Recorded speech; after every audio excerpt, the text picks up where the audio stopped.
नहीं है या आपका कोई भी रास्ता है, वो फार्म बी है जिसमें लोगों का राइट्स है, कम्युनिटी राइट्स जिसको बोलते हैं। या आप डोग जाते हैं फॉर दैट मैटर, तो जो डोग का फार्म है वो फार्म बी है, क्योंकि डोग में आपकी कुछ लोगों की निजी डोके हैं, उसमें फार्म ए भरें, फिर दोबारा डोग का अलग से भरें। फार्म ए हो सकता है वो आपका ना डोग किसी दूसरी स्टेट में, कुछ दूसरी ज़िले में भी हो सकती है, किसी भी ज़िले में हो सकती है, तो इसलिए फार्म ए भरें डोग का इधर। लेकिन जो भी दुनिया के किसी जगह पे आपकी ज़मीन है, फार्म यहाँ भरना है। अब इसमें ST क्यों रखे हुए हैं कि अगर वो डोग जाएंगे तो वो भी जाएंगे ना साथ में निशानदेही के लिए। मतलब जब आप क्लेम भरेंगे कि मुँह जी ताड़ा अली रहूँ, हूँ सरी मस्तान रहूँ, तो वे जरा लोग के नाल जाएंगे ना सारा ST लोग, वो जो इसीलिए इनको ज़्यादा रखा गया है कि वो पहाड़ पे कहाँ चढ़ेंगे दूसरे लोग, तो चलो इनको रखो, यही जाएंगे देख के आएंगे। तो ये जो भी थारा दावा है, जो भी आपके दावे हैं, वो सारे आपने देने हैं अपने ही ग्राम सभा को, अपने ही चेयरमैन साहब को, जो भी आपके इलाके का चेयरमैन है उसी को देना है। सबसे पहले मैं फार्म ए के बारे में बोलता हूँ कि फार्म ए क्या है। फार्म ए क्या है? फार्म ए इंडिविजुअल फार्म होता है जी। ए फार्म, ABC में से ए फार्म जो है वो आपका इंडिविजुअल है, निजी है, इंडिविजुअल, ठीक है जी, निजी है, बिल्कुल निजी। आपका अपनी ज़मीन जो है, चाहे वो यहाँ है चाहे डोक है, लेकिन इसमें यही फार्म चलेगा। अगर आपकी निजी डोक है, अपनी डोक है, कोई और उसमें नहीं जाता है। अगर सबकी डोक है और आपने बीच में से ऐसे किया हुआ है कि मतलब सारे लोग जाते हैं, तो आपने ऐसे नला एक रखा हुआ है, वो मगर फार्म बी लगेगा उसमें। फॉरेस्ट की होनी चाहिए, फॉरेस्ट में ज़मीन बता दी ना, ज़मीन वो आपको बताएंगे, ये पूछेंगे ना उनको कि इस डोक का लाल रिकॉर्ड, तो देंगे ना, देंगे आपको रिकॉर्ड। बल्कि 1961 में जो आपका बंदोबस्त हुआ है ना, उसमें एक है वाजिबुल अर्ज़ एक कॉलम होता है, उसमें लिखते हैं कि इस गांव की डोक कहाँ पे है, इस गांव को पानी कहाँ से आता है, इस गांव में खेती कौन सी है। वाजिबुल अर्ज़ एक ना उसी के साथ एक लगा हुआ होता है, उसमें सब कुछ लिखा होता है। मतलब अगर आप इस गांव में रह रहे हैं तो आपकी डोक ऑटोमेटिकली यही है, अगर आपने दूसरे गांव में शिफ्ट किया उस गांव की डोक आपकी है। ऐसा बंदोबस्त में लिखा गया। बंदोबस्त के कागज़ भी आप रीसेटलमेंट के भी ला सकते हैं। अब ये है कि फार्म भरते जाते हैं जी। पहला है नेम ऑफ क्लेमेंट, मतलब दावेदार का नाम, वो तो आपको पता है। दावा कौन करेगा? दावा वो करेगा जिसके पास सबूत होंगे। सबूत में इसके आखिर में एक एक कॉलम आता जाएगा, मैं बताता जाऊँ। दूसरा है उसकी शरीके हयात, उसके शरीके हयात का नाम, जो उसका घर वाली है या घर वाला है उसका नाम। फिर फादर मदर का नाम, माँ बाप का नाम, वो तो वालिदैन का, दोनों का। फिर एड्रेस क्या है जी आपका, यहाँ का एड्रेस लिखना है। डोग चाहे कहीं भी हो, डोग कहीं भी हो, एड्रेस आपने यहीं से भरना है, ठीक है ना। ग्राम सभा कौन सी है, क्योंकि आप बजरिए ग्राम सभा जा रहे हैं। फिर ग्राम पंचायत कौन सी है और विलेज कौन सा, ग्राम पंचायत कौन सी, तहसील, डिस्ट्रिक्ट, ये तो आप बिल्कुल ही कर लेंगे। फिर वेदर ये जो दावेदार है ये शेड्यूल ट्राइब है, अगर है तो इसकी ST लगाएं। कुछ लोगों की ST अगर नहीं है तो बच्चे की लगा के फिर वो लगा सकते हैं। एफिडेविट बाद में आप बना लें, या कुछ स्टेटों में तो उन्होंने ग्राम सभा को इख्तियार दिया कि भाई वही देख लेगी ST है कि नहीं, हम उसी की मान लेंगे। तो यहाँ अभी उस तरह का कोई आर्डर नहीं निकला, तो लिहाजा ST जो है वो इसमें लिखा हुआ है। अगर नहीं है तो फ़िलहाल आप एफिडेविट दे दें कि हम बना रहे हैं, या मतलब मैं ST हूँ, दे दूँगा। फिर देखते हैं अगली कमेटी क्या कहती है। इसमें काफ़ी प्रोसेस है इसमें। आप अगर दूसरे हैं तो वो उसमें ST लगाने की ज़रूरत नहीं। अगर उन्होंने शादी किसी ST के साथ की है, औरत के साथ, वो लगा सकते हैं उसकी सर्टिफिकेट भी, अगर अदर फॉरेस्ट डिवेलर्स हैं, नॉन ST, ठीक है ना। उसके बाद आ गया name and member of family, के कुंबा के अफराद का नाम लिखें, बच्चों का भी बड़ों का भी, जो आप पे मुनसर हैं उनका नाम लिखें। तो उनका नाम लिखते वक्त आपने यहाँ से लिखना है, साथ नथी किया गया है, नेक्शर किया गया है, एनेक्स किया गया है। एनेक्स मतलब नाल नथी है जी, नाल नथी करो कि मुज़र फ़लाँ वल्दे फ़लाँ के कुंबा के अफराद का मतलब के बारे में तफसीलात यूँ हैं। नंबर 1 दावेदार, और जैसे आपके राशन कार्ड में लिखा होता है, जैसे राशन कार्ड में लिखा होता है वैसे ही आपने यहाँ लिख देना है। फैमिली मेंबर, हाँ फैमिली मेंबर, बच्चों के नाम भी लिखने, ठीक है जी, लेकिन ये नथी करना है। अब ये मैं एक बात बताऊंगा जी आपको, खासकर कमेटी के जो लोग हैं उनको, कि ये जहाँ जगह नहीं है, हर एक चीज़ को ना आपको तो पेज पे लिख के लगाने का मैं कह रहा हूँ। इसमें आप पहला ये भी पेज पे लगा सकते हैं। उसके बाद आपने nature of claim on land, मतलब ज़मीन पे आप किस नोयत का क्लेम कर रहे हैं, आपका नोयत क्या है, मतलब और extend of forest land occupied कि जंगलात की ज़मीन के ऊपर आपका कब्ज़ा किस तरह से है, काबज़ किस तरह से हैं। एक ये बोलता है क्या आप वहाँ राइश रखते हैं, क्या आप वहाँ रहते हैं, क्या आप मतलब आप घर के लिए इस्तेमाल, रहने के लिए इस्तेमाल करने। फिर है फॉर सेल्फ कल्टीवेशन, ज़मीन बाड़ी के लिए इस्तेमाल करते हैं, हल जोतने के लिए करते हैं। तो इसमें मैं आपको बोलूँगा कि इसमें साथ लगाएं एक और कागज़, मुज़र फ़लाँ वल्दे फ़लाँ कौम फ़लाँ सकना फ़लाँ बयान करता है, दावेदार बयान करता है कि मेरे पास इतने अंदाज़न 16 कनाल ज़मीन है और उसमें मुज़र जो है खेती बाड़ी करता है, मुज़र के पास इतने भेड़ बकरी है, माल चुखर है, जो भी आपका जानवर हैं, इतने जानवर हैं, इतने दरख्त हैं, कोई मेवा निकालता है, कोई जड़ी बूटी निकालता है, कोई भी काम कर रहे हैं आप, वो उसका ना पूरी तफसील लिख दें। मतलब ये इसको नहीं देखें इधर टिक मारना ना, आप इसको लें एक मौका और इसमें सारी कहानी लिखें अपनी कि मुज़र इस पूरे इलाके में क्या, पहले तो नज़र मारे ना आप करते क्या, आड़ियाँ लगी हैं, खुबानी लगी है, वहाँ पे क्या लगा है, फ्रूट है, वो है, ये है, ज़मीन बाड़ी जो भी आपको है दिखाई देता है वो सारा इसमें दर्ज करना है। नीचे करना है साइन कि मुज़र के पास इतने कनाल ज़मीन है, इसमें मुज़र खेती बाड़ी करता है, इसमें मुज़र के जानवर चरते हैं, मुज़र इससे फल फ्रूट लेता है, मुज़र का ये है, मुज़र का जो भी आपका है कहानी सारी वो इसमें लगा के फिर इसके साथ नत्थी कर दें। इसी के आगे लिख दें नत्थी का किया गया है, ठीक है ना। आप चेक कर लेंगे कि ये ना हो कि ऐसे लोग टिक करें, वो नहीं चलेगा, नहीं। डिस्प्यूटेड लैंड इफ़ एनी, अगला पॉइंट है जी 2 नंबर पे कि क्या आपकी ज़मीन जो है उस पर कोई तनाज़ा है, कज़िया है। अगर है, मिसाल के तो कुछ लोगों के सरकार के साथ केस हैं, कुछ के आपस में केस हैं, कुछ ऐसे केस हैं ना जंगलात की ज़मीन के ऊपर भी। तो अगर ऐसा कोई है तो इसमें आप तफसील करें कि मुज़र बयान करता है कि मुज़र फ़लाँ वल्दे फ़लाँ, जैसे भी मैंने बोला वो लिख के तो बयान करना है आपने कि मेरी ज़मीन इतनी है, मेरा तनाज़ा फ़लाँ के साथ चल रहा है, उसके कागज़ मेरा ये कहना है, ये कहना है, ये कहना, मैं कागज़ साथ लगा दो, ठीक है ना, कागज़ साथ लगा दो तो वो लगा दें अगर तनाज़े वाली ज़मीन है, ठीक है ना। अगर कभी आपके हक़ में फ़ैसला हुआ है ज़मीन का वो भी लगा दें, यहीं इसी पॉइंट पे लगा दें। ये है डिस्प्यूटेड लैंड इफ़ एनी, मुतनाज़ा ज़मीन अगर कोई है। फिर है जी पट्टा लीज़ ग्रांट इफ़ एनी, ये है तीसरा पॉइंट। कभी कभी कोई लोगों को पट्टे दिए हुए हैं पुराने राजू के ज़माने के पट्टे हैं, वो अगर है या किसी ने लीज़ पे दिया है ऐसे आपको ना कि भाई चारो माल चारो, कोई बात नहीं। कुछ लोगों को कुछ शिकें लगा के दे दिया गया था, पता है 8-4, कोई लोग LP6 कुछ ऐसी चीज़ें कह रहे हैं ना, वो जो सारी ज़मीन आपको मिली हुई है ना कहीं, उसका जिक्र इसी में आएगा। पट्टा ज़मीन ग्रांट इफ़ एनी, अगर आपके पास पट्टा या ज़मीन पे कोई भी चीज़ आई है, कोई भी चीज़ आपको मिली हुई है इससे ना, पट्टे से, ग्रांट से, किसी सरकार ने कभी भी आपको लिख के दी है चल तू चराई कर इसके ऊपर, तो उसका जिक्र करेंगे मुज़र फ़लाँ वल्दे फ़लाँ साकना फ़लाँ बयान करता है कि मुज़र के हक़ में फ़लाँ ज़मीन की चराई वागज़ार की गई थी फ़लाँ, और कागज़ साथ लगा रहा है, तो इसमें फिर लगा देने। अगर नहीं है तो इसके आगे नील लिख देना ना, मतलब ये आपके नहीं लिख देना।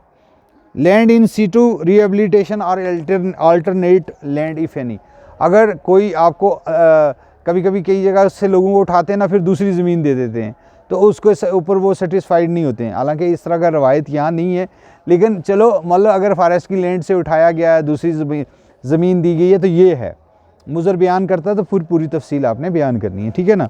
उसके साथ साथ है जनाब land from where displaced without land compensation, कि किसी जगह से आपको निकाला गया पिछले 5 साल के अंदर किसी भी ज़मीन से, फॉरेस्ट की से, और ना आपको ज़मीन दी ना कंपनसेशन दिया, तो उसमें आप मुज़र बयान करता है, पूरी तफसील लिखें कि मैं फ़लाँ जगह रहता था, मेरे पास भेड़ बकरी थी, माल चोकर था, ऐसे मुझे नोटिस मिला, फिर मुझे निकाला गया वगैरह वगैरह, तो और मुझे कंपनसेशन दी जाए या दूसरी लैंड दी जाए, इसमें आप बयान कर सकते हैं। उसके बाद है 6ठा पॉइंट, ये बहुत इम्पॉर्टेंट है आप लोगों के इधर के जो गाँव हैं ना, इनके लिए, extend of land in forest villages if any. अब मैं आपको बोलता हूँ कि अगर आपका सारा गांव फॉरेस्ट है, पूरा ही पूरा गांव ही फॉरेस्ट के अंदर है। तो एक और एक्ट आ गया है, उसको कहते हैं कंजर्वेशन ऑफ फॉरेस्ट एक्ट 1980। ये क्या कहता है जी? 1980 का कंजर्वेशन एक्ट कहता है कि अगर आप किसी जगह पे, किसी ज़मीन पे काबज़ हैं 75 साल से और वहाँ आपकी हैबिटेशन है 75 साल से, तो आप वो ज़मीन ले सकते हैं। कैसे? आपने फार्म सी भरना है और सब गांव वालों ने लिख के देना है कि हम लोग पिछले 4 पीढ़ियों से यहाँ रह रहे हैं, हमारी ये ना रेवेन्यू विलेज डिक्लेयर करो, इसको ना रेवेन्यू मालकी विलेज बना दो। यहाँ पे आप रह रहे हैं, मसलन ये सामने वाला गांव है, अगर ये फॉरेस्ट ऐसे और यहाँ कुछ दिखाई भी नहीं दे रहा है, तो और हिंदुस्तान में हज़ारों गांव जो है ना फॉरेस्ट विलेजेस से रेवेन्यू विलेज डिक्लेयर हुए हैं, क्योंकि ये एक्ट भी यहाँ लागू नहीं था जम्मू कश्मीर में, इसलिए आपको क्योंकि इसके बारे में जानकारी नहीं है। हज़ारों गांव जो कि फॉरेस्ट में थे और उन्हें 70 साल कंप्लीट किए हैं आपने ना, और उन्होंने जश्न मनाया और उन्होंने डीएम से आर्डर लिया है कि हम अब रेवेन्यू विलेज हैं, उसमें कोई भी रहता हो, ABCD, चाहे एसटी रहता हो, नॉन एसटी रहता हो, कोई भी रहता हो, वो सारे का सारा आपको फिर रेगुलाइज कराने की उसको ज़रूरत नहीं, वो आपका ये हो जाएगा, आपके पास आ जाएगा ये। तो ये बड़ा इम्पॉर्टेंट है ये कि जहाँ जहाँ भी आपके फॉरेस्ट के विलेजेस हैं उसमें ये करें कोशिश आप कि आपने गांव वालों ने, ग्राम सभा ने करनी है। देखें कोई लोग यहाँ पे मतलब से कोई लोग सियासी हैं, कोई कुछ हैं, लेकिन एक ना अपने अंदर मतलब एक ऐसा भी निज़ाम खड़ा करें जो कि सियासत से परे हो, गांव के हक़ का हो। एक हो गया हमारा जी सरपंच साहब सलाम, कोई BDC साहब सलाम, DDC साहब सलाम, ठीक है ना। एक गांव होना चाहिए, गांव सबसे ताकतवर है, गांव ताकतवर है। ये नहीं है कि मतलब कोई आप हम लोग फिर एक बंदे के पीछे, हम कहते हैं गांव इकट्ठे हो जाओगे तो आप स्काई इज़ द लिमिट, कुछ भी ले लोगे, लेकिन सुप्रीम कोर्ट कहता है ग्राम सभा सबसे ताकतवर है, ग्राम सभा जो कहेगी वो करो। ई फॉरेस्ट राइट एक्ट में वो कहता है ग्राम सभा से पूछो, गांव के लोगों से पूछो वो क्या करना चाहते हैं गांव के साथ, गांव के लोगों से पूछो ना वो क्या करेंगे। फॉरेस्ट राइट एक्ट तुम्हें आपको लेके गया है गांव में, मैं क्यों खड़ा हूँ यहाँ पे, मतलब मुझे क्या मजबूरी है। उन्होंने लिखना था जी कि आप अपना ना फार्म भरें और तहसीलदार साहब को दे दें, तो मैं क्यों आता फिर यहाँ पे। इसलिए कि आप लोग ताकतवर बनाए गए हैं इस कानून में कि आप ही लोग फैसला, अगर आप लोग ऐसा कोई गांव है, ऐसे कोई गांव है, उनको मशवरा दें कि इनको फॉरेस्ट विलेजेस में कन्वर्ट करवाएं। और अगर आपका भी है तो आप लिखें इसमें कि मैं फॉरेस्ट विलेज में रहता हूँ, मुझर का ये विलेज जो है 75 साल पुराना है या 5 पीढ़ियों से रह रहा हूँ, और इसको डिक्लेयर किया जाए, या इंडिविजुअल भी आप कह सकते हैं, इसमें क्या है। अच्छा, एनी अदर ट्रेडिशनल राइट्स, फिर हो गए आपके कोई और भी राइट्स हैं, ज़ियारत को जाते हैं आप, दूसरे गाँव को रास्ता जाता है फॉरेस्ट के बीच में से, और उसका तफसील लिखें कि मुज़र, इसमें बड़ा ज़रूरी है ये, मैं आपको ये है 7वें नंबर पे, any traditional rights, any other traditional rights, कोई भी रिवाजी किस्म के आपके इख्तियार है ना ज़मीन पे, तो मुज़र बयान करता है, मुज़र फ़लाँ वल्दे फ़लाँ बयान करता है कि मुज़र का कब्रिस्तान फ़लाँ जगह वाक़या है, उसी गांव में है। मुज़र का ये रास्ता इस रास्ते से आता है क्योंकि फॉरेस्ट है सारा, तो आपको कहेंगे कल हम यहाँ क्लोज़र लगाएंगे, ये तो आपने क्लेम ही नहीं किया। आपने क्लेम करना है ना, आपने दावा भरना है, दावा किस पे ठोकना है, आपने मकान पे, अपनी ज़मीन पे, साथ में वो जगह जो आप इस्तेमाल करते हैं, रास्ता इस्तेमाल करते हैं आप उसमें ये है, इसमें लिखना है मुज़र बयान करता है कि मुज़र का कब्रिस्तान फ़लाँ जगह है, पानी फ़लाँ जगह है, दूसरे गांव का रास्ता जो जाता है वो फ़लाँ रास्ते से गुज़र के जाता है, मुज़र के घर को भी फॉरेस्ट से, जंगलात से रास्ता आता है। तो ये सारी कहानी इसमें लिखनी है नीचे, क्योंकि कल आपका क्लेम रिजेक्ट होगा तो आप कोर्ट में जाएंगे, किसी जगह भी जाएंगे, आप बोलेंगे मैंने लिखा हुआ है जनाब, पढ़ो, ये पढ़ो, मैंने लिख के दिया हुआ है उस दिन, लेकिन बाद में आप नहीं डाल सकते इसमें। मतलब जब आपने फार्म भर दिया और बाद में आप कहेंगे नहीं ऐसा है, तो आपके फार्म में ही नहीं है, फार्म में ही नहीं ना, फार्म में ही नहीं लिखे हो तुमने, थारो कब्रिस्तान है, रस्तो है, कुछ है, कोई भी चीज़ है आपका, तो आपने लिखना है ना इसमें, फार्म में ही लिखना है सब चीज़ें। फिर है जी कि एविडेंस इन सपोर्ट, अब आ गया कि आपको सबूत क्या चाहिए, इसके साथ तो सबूत लगेंगे। सबूत में जनाब सबूत क्या चाहिए, एविडेंस। मेरा ना इस पे लिखने का तजर्बा कोई ख़ास नहीं, हम वो चाक मारने वाले स्टूडेंट थे पढ़ने वाले स्टूडेंट।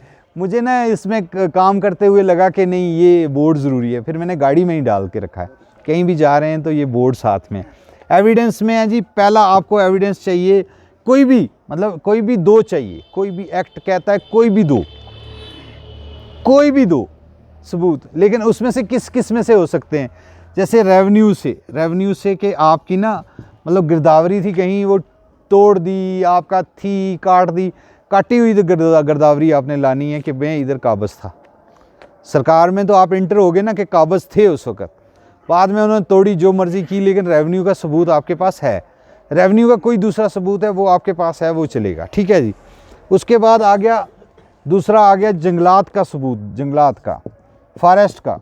फॉरेस्ट से आपका ना लगा रहता है कोई ना कोई तो दोस्ताना चलता ही रहता है, कभी वो कुछ मांग रहे हैं, टैक्स मांग रहे हैं, काचराई मांग रहे हैं, कोई उन्होंने रसीद दी है, कोई कुछ। 2005 ST के लिए 2005 से 1 दिसंबर से, और जो अदर फॉरेस्ट डेवलपर हैं इसमें फर्स्ट मतलब 3 जनरेशन बैक मतलब दादे के वेले की कोई रसीद होगी, कोई गिरदावरी होगी तो वो चल सकती है इसमें, ठीक है ना, फॉरेस्ट की कोई रसीद। अब तीसरा है गवर्नमेंट की, गवर्नमेंट का कोई भी कागज़ आपके पास है, ST के पास 2005 से पहला, और इनके पास जो है दादे के टाइम का कोई भी गवर्नमेंट का कोई चीज़ गवर्नमेंट की जिसमें गवर्नमेंट की मोहर लगी हुई है, कोई भी चीज़ वो चलेगी, कोई भी चीज़ चलेगी कि भाई ये था, वो था, ये था, ऐसे था, वैसे था, कोई भी चीज़ होगी तो वो चल जाएगी। मतलब ST की सर्टिफिकेट है आपका, वोटर कार्ड है आपका 2005 से पहले,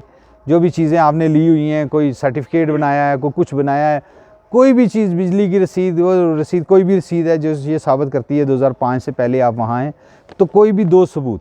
और इसको एक्ट में लिखा हुआ है कि ये आपको ज़बरदस्ती नहीं कर सकते कि आप ये वाला सबूत तो लाओ ही लाओ ना, कोई नहीं कह सकता, कोई दो। अच्छा, अदालत में आपका झगड़ा है, अदालत में, पुलिस में, किसी जगह पे कहीं पे आपका रिकॉर्ड है उस टाइम का पहले वाला, वो आप लाएंगे, वो आप साथ लगा सकते हैं अगर आपके पास कुछ भी नहीं है।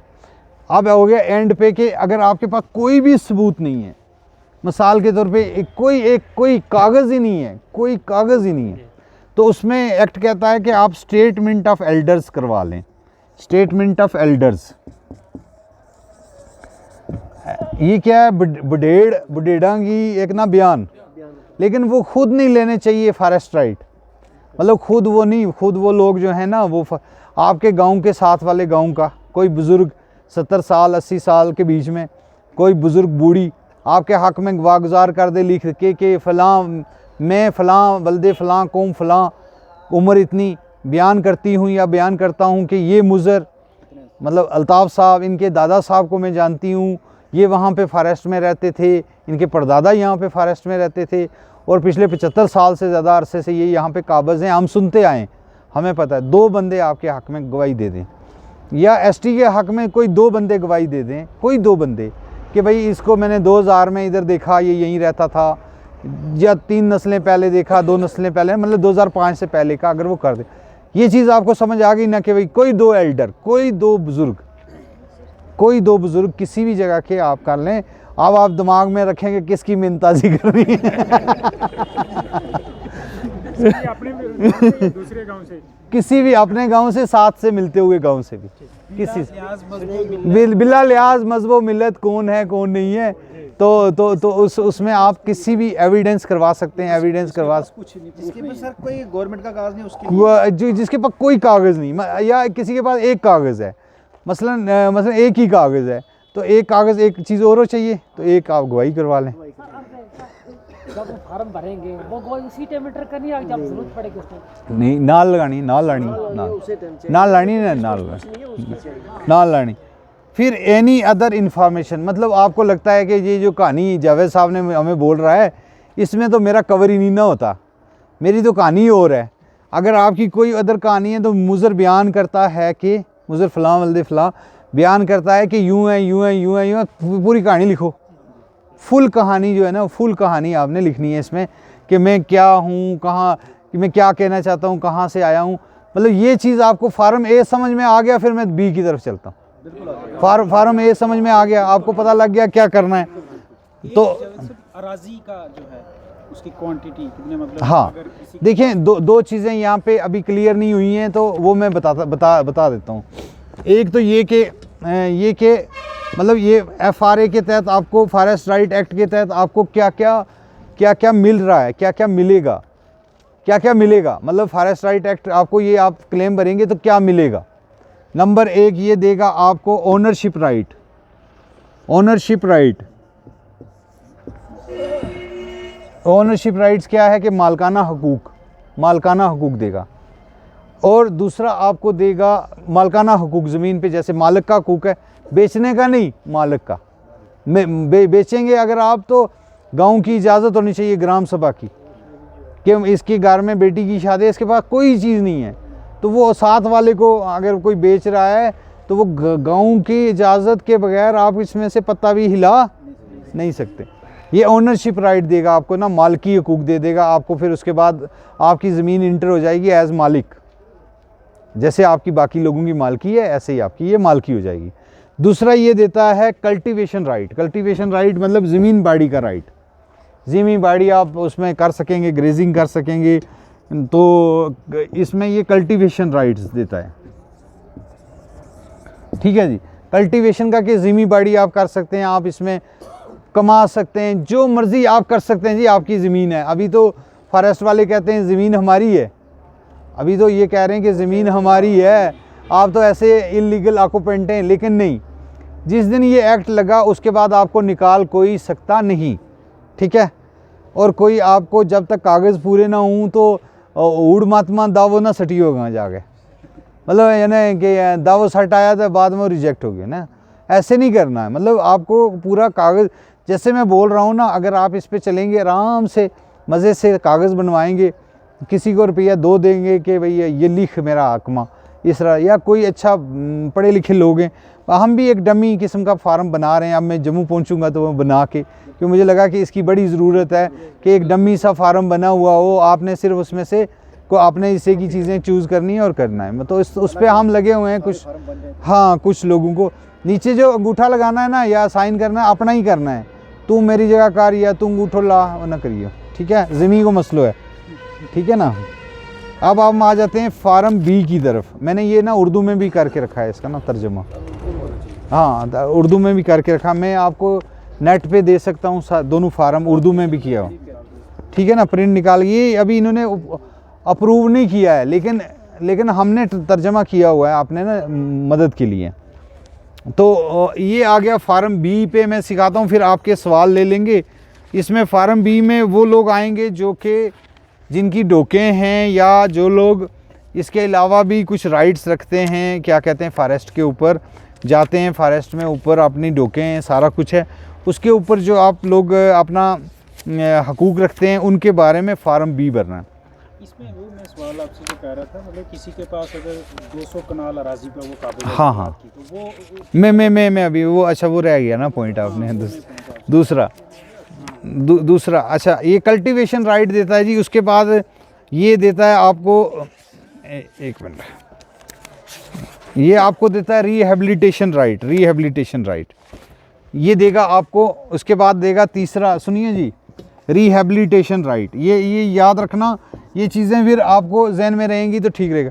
रिहेबिलिटेशन राइट आ गया कि आपको ये देता है, अगर आपको खुदा न खास्ता यहाँ से निकालेंगे किसी पॉइंट पे, कोई रिजर्वायर बनाना है, कोई चीज़ बनानी है, तो इसमें इन्होंने क्या करना है कि आपको निकालने के लिए कहना है कि भाई आप यहाँ से निकलो, तो उस सूरत में आपको आपकी मर्ज़ी की ज़मीन देनी है।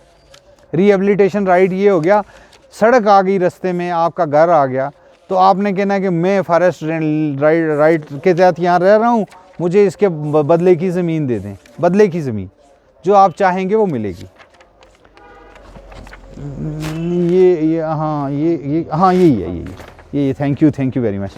देखना फार्म सी भी अगर निकल आएगा। फार्म बी क्या कहता है जी? फार्म बी कहता है ये जी कम्युनिटी राइट्स हैं आपके। कम्युनिटी राइट हो गया बरादरी का हकूक़, मतलब एक हो गया आपके निजी हकूक़, एक हो गया आपके बरादरी के हकूक़। बरादरी के हकूक़ आ गए। बरादरी क्या होती है? बरादरी होगी एक जगह आप इकट्ठे रहते हैं, इकट्ठे डोक में रहते हैं, आप कब्रिस्तान पे इकट्ठे जाते हैं, आपके पानी इकट्ठे हैं, आपका सारा कुछ इकट्ठा है, तो एक वो बरादरी का राइट जो है उसको बोलते हैं कम्युनिटी राइट्स। कम्युनिटी राइट्स, मुश्तरका राइट्स, इकट्ठे राइट्स, उसको कम्युनिटी राइट्स बोलते हैं। इसमें कहता है कि नेम ऑफ क्लेमेंट्स एक भी हो सकता है, एक से ज़्यादा भी हो सकते हैं, कि एक ही डोक पे आप ना 10 लोग रहते हैं एक ही गाँव के, या एक ही कुंबे के 5 लोग रह रहे हैं क्लेमेंट, तो सारे भर दो, ठीक है ना। सर इसमें अगर 10 आदमी एक डॉक में 10-15 बार जैसा हम रहेंगे हमारा लोग, अगर पे एक ही फाइल में सर रिकमेंड करें, मैं आपको बोलता हूँ, ये ना रिहेबिलिटेशन के बाद आप इसका एक प्रोटेक्शन भी कर सकते हैं। प्रोटेक्शन आप इसकी ना रखवाली अपने गांव के फॉरेस्ट की खुद कर सकते हैं। आपने खुद कमेटी बनानी है और रखवाली करनी है, आपने गार्ड साहब को बोलो कि आप जाओ, हम खुद रखवाली करें।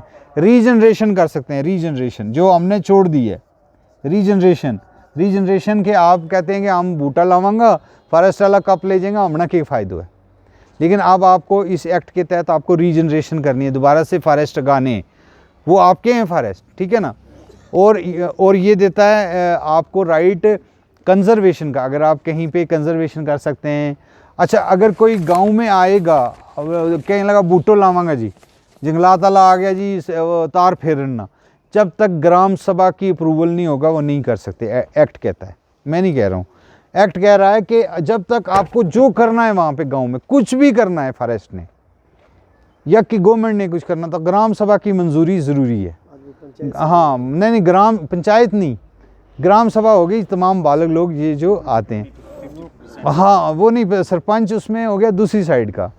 ये आप हैं, आप जो चेयरमैन हैं ये हैं ट्राइबल अफेयर्स के, अंडर हैं ट्राइबल अफेयर के। अगर आप सरपंच हैं मिसाल के तौर पर, तो फिर हैं आप पंचायती राज के, तो आपको ट्राइबल अफेयर के हिसाब से जो गांव है, ग्राम सभा है, उससे इनको इजाज़त लेनी है, तब वो तार फेर सकते हैं, तब वो दरख्त लगा सकते हैं। आप उनको अलो करें, लगाओ दरख्त, लेकिन हमसे पूछ के लगाओ, हमसे पूछ के लगाओ। गांव सारा इकट्ठा हो गया, भाई हमें तो राइट दिया है, मतलब 2019 में रीऑर्गेनाइजेशन आपने की है, हमें तो राइट मिले हैं ना ये। तो अगर हमें ये कानून के तहत आपने राइट दे दिए 2019 में, है ना, जब लद्दाख लागू हुआ, जम्मू कश्मीर लागू हुआ, तो ये कानून आए ना, तो ये कानून आपके ऊपर लागू नहीं थे, आपको पता ही नहीं ये कानून क्या है। अच्छा, और ये देता है, और 79 कैनाल 7 मरला, मतलब 80 कनाल की ज़मीन के ऊपर आपको राइट्स देते हैं ये निजी 80 कनाल तक ज़मीन आपको मिल सकती है, 4 हेक्टेयर। और वो कैसे मिलेगी कि आपने ये साबित करना है कि 80 कनाल बुनियादी आपको करनी क्या है। आपके तो घर के 5 आदमी हैं, 10 आदमी हैं, कोई अगर बड़ा ताइफा है, बड़ा सा ताइफा है, और उसके बच्चे, बच्चों के बच्चे और दादे के नाम पे ज़मीन है, तो वो लोग ले सकते हैं 80 कनाल तक।